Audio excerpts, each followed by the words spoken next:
સરકારના દાવા છે કે આખા ગુજરાતમાં ફક્ત ને ફક્ત જો કંઈ જોવા મળી રહ્યું છે તો તે છે વિકાસ, પણ જ્યાં પાયાની જીવન જરૂરિયાતની વસ્તુ એટલે કે પાણી જ ના મળતું હોય ત્યાં ઓવરબ્રિજ અને રોડ રસ્તા બનાવીને શું કામ?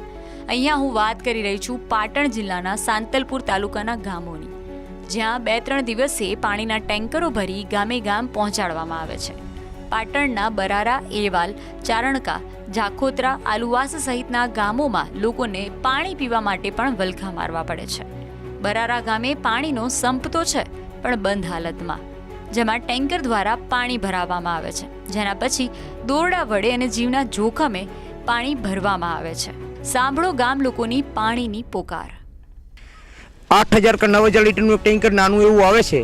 આટલી વસ્તીમાં આટલા પશુઓ, જેટલી અમારી વસ્તી એટલા તમે માલ ધારી છીએ, અમારે એટલા પશુઓ જ છે.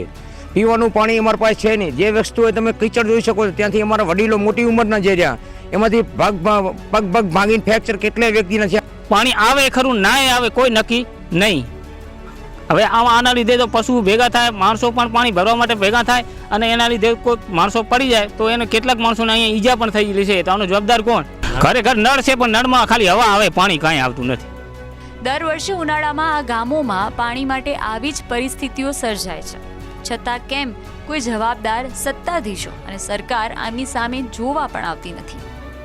શું આમને આવી રીતે જ પાણી માટે વલખા મારવા પડશે?